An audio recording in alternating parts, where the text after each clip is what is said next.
Les structures du PDCI RDA pratiquement au grand complet pour relever les prochains défis. L'accession au pouvoir en 2020, mais avant, la réélection du président Alassane Ouattara en octobre prochain. La jeunesse et les femmes du PDCI RDA, piliers essentiels dans la réalisation de ces projets, ont de nouveaux responsables.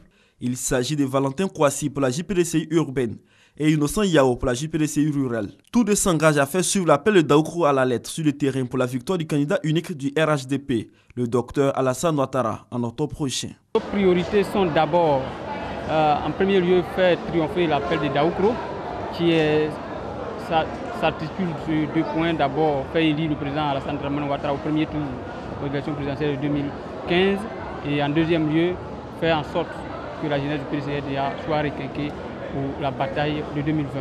Il faut quand même redonner le blason du PDCI-RDA en milieu rural en remobilisant sa jeunesse. Essayer d'animer cette jeunesse pour qu'elle puisse vraiment se prendre en charge en milieu rural. Chez les femmes, ce sont Véronique Aka et Odette Eui qui remportent les élections, respectivement pour l'UFPDCI rural et l'UFPDCI urbaine. À nous maintenant de redynamiser le PDCI.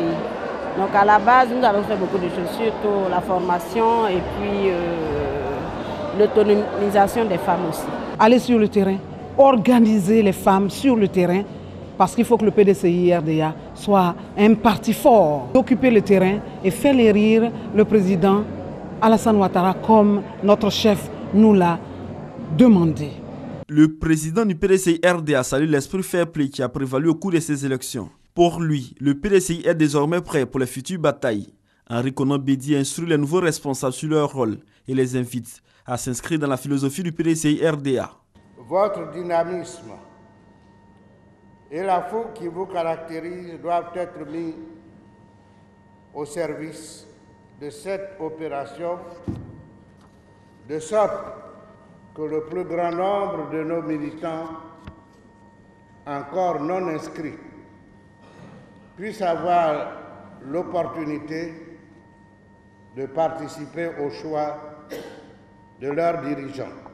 La présidente urbaine ou rurale de l'UFPDCI ainsi que le président urbain ou rural qui ne se conformera pas à la ligne politique tracée par le président du parti sera purement et simplement remplacé.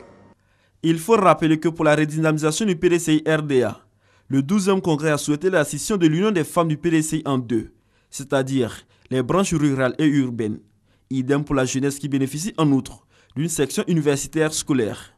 Cette dernière connaîtra son responsable en décembre prochain, selon Henri Konan Bédi.